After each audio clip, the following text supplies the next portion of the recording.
大家好，我係師兄，呢度係 EC Channel。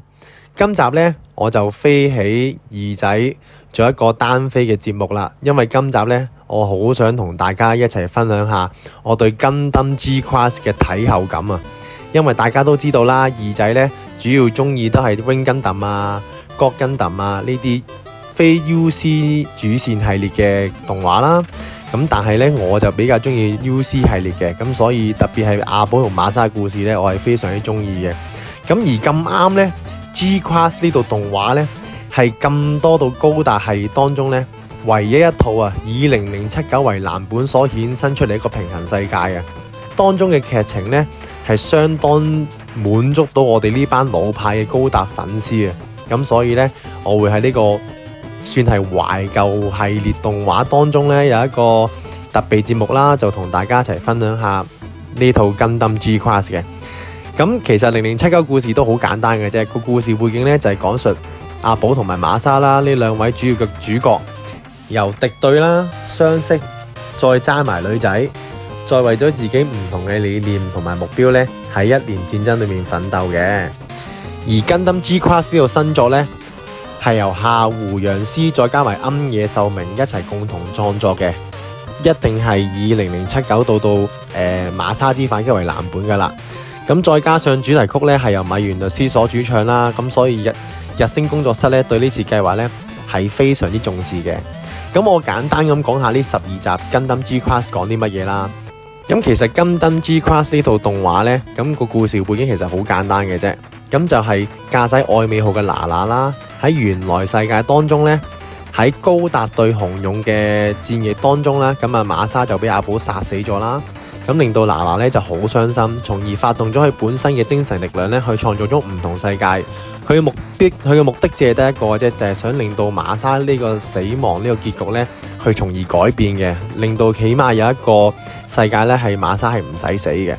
咁直至到 G-Class 呢個世界出現咗啦，馬莎嘅意念咧就開始改變咗歷史啦，搶咗 Psi 7嘅高達啦，令到自護咧喺一年戰爭裏面打勝仗，亦都喺第12集嘅最後嘅戰役當中啦，亦都好順利咁樣咧，令到馬莎係冇死到嘅。咁最後咧，佢哋兩個咧亦都喺地球上面相遇。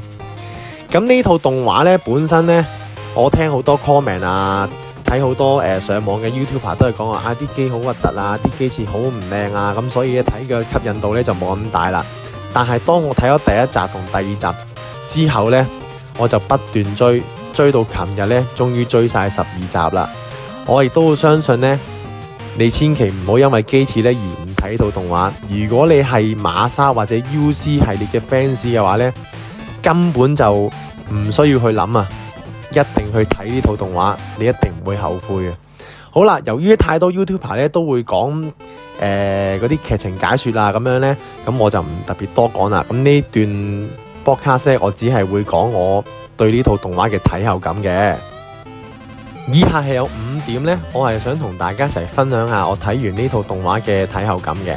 咁第一點啦，就係馬莎同埋娜娜咧，中意一個完美嘅結局啦 ，Happy Ending 啊！咁喺正史嘅0079啦，大家都知道啦，娜娜係為咗救馬莎而俾阿寶插死咗啦。而喺 G-Class 裏面嘅娜娜呢，係調翻轉啦，咁啊馬莎為咗救娜娜而係俾阿寶殺死咗嘅。咁啊喺嗰一刻呢，咁啊娜娜非常之傷心啦，咁就即刻創造咗好多唔同嘅世界，想佢個愛人啊馬莎呢，係有一個唔使死嘅平行宇宙嘅。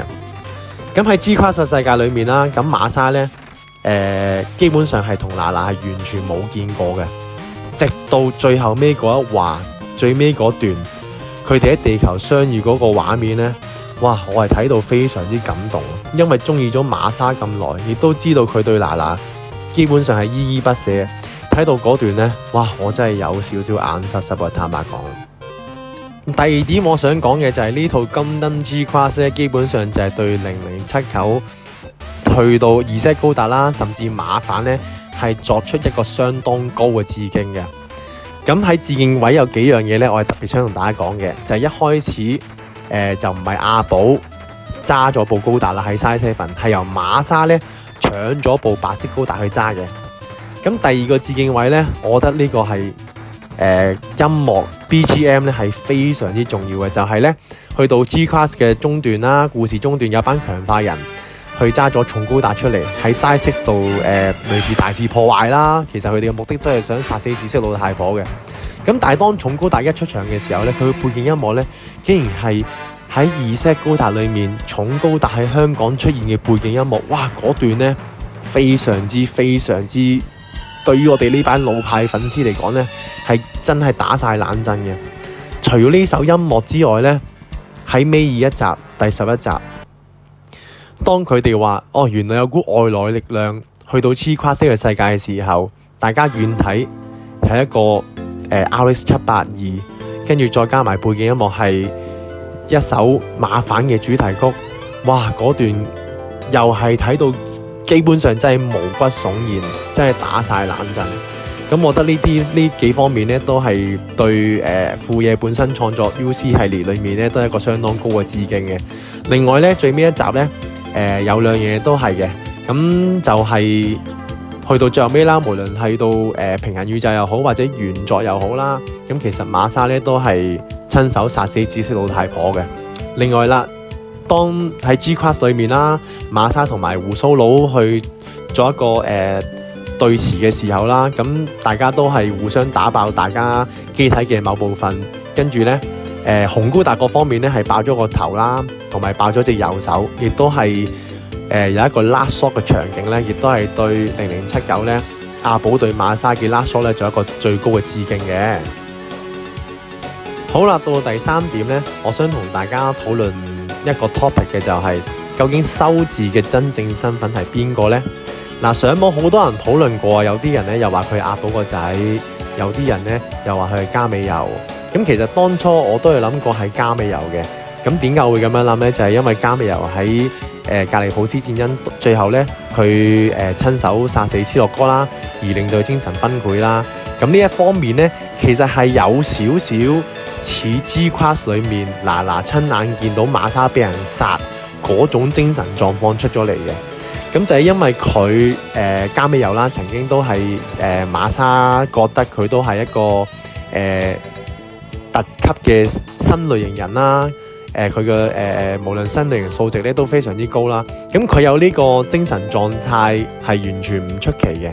咁但係咧，當我睇完第12集之後咧，我自己偏向修治咧，基本上就係0079嘅阿寶嚟嘅。點解我會咁樣諗咧？就係因為有兩點啦。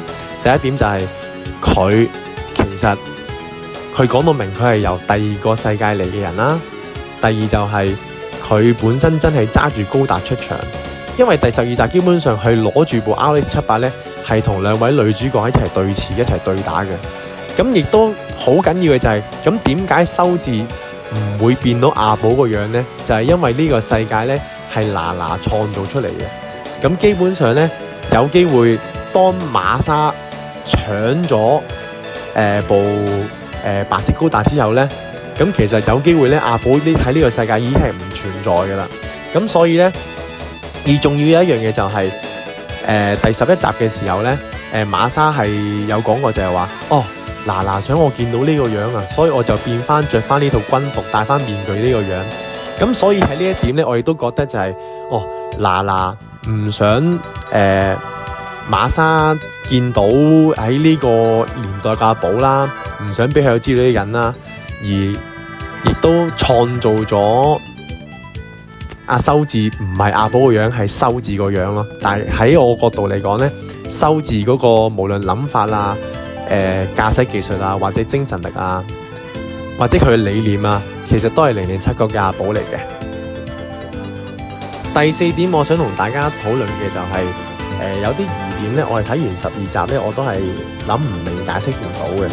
咁第一個疑點啊，就係馬沙喺1年戰爭當中啦，消失之前究竟佢同邊個喺度講緊嘢咧？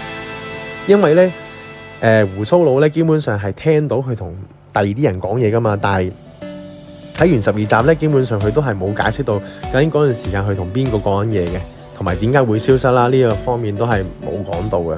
咁第二點啊，就係 G-Class 點解會有阿寶嘅意識呢？因為當馬秋喺第12集揸住部 G-Class 同高達打嘅時候呢，佢係曾經聽到阿寶嘅意識喺度講緊嘢嘅。咁呢一方面咁既然如果阿寶係第二個世界嚟嘅人，咁點解 Gcast 會有阿寶嘅理念呢？咁我哋亦都係唔知嘅。咁第三點啊，就係馬秋同埋那安點解撩梯嘅能力係咁強到可以自己控制部高達呢？